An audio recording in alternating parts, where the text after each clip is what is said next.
Let me just give you a few practical tips on some things that I did with Jonathan and his guys. First of all, I challenged them. You're saying, when I think about discipling my kids' friends, I don't even know how to get to first base with them. Let me tell you how to get to first base.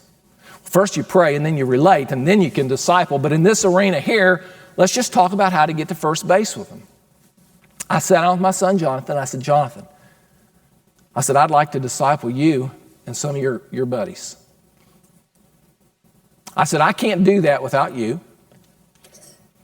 And I want you to consider and to pray about the possibility of doing that. And of course, he was obviously resistant to that at 14 years of age. He was resistant to that. And I said, well, let's do this then. Let's experiment with it and see how it goes. Let's try it for 6 weeks or 10 weeks and just see. And then if it's not working, we'll quit. And so we did that experiment. But I said to Jonathan when we first began, I said, Jonathan, I want to disciple you and your friends. And one of the reasons that I want to do that is because, Jonathan, in you, I see God's very special person. I see God's destiny all over you.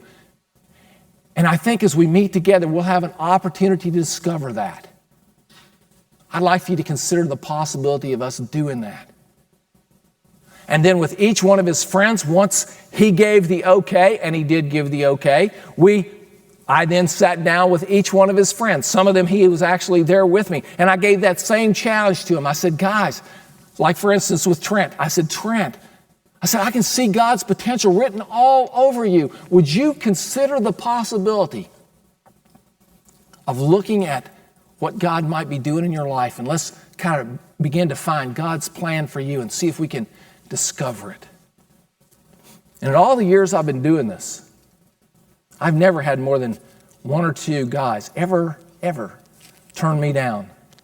When eyeball to eyeball, face to face, I challenged them to find who God wanted to be in their lives. You may get some resistance, but my guess is once you've prayed and once you've related, then your kids will take the challenge.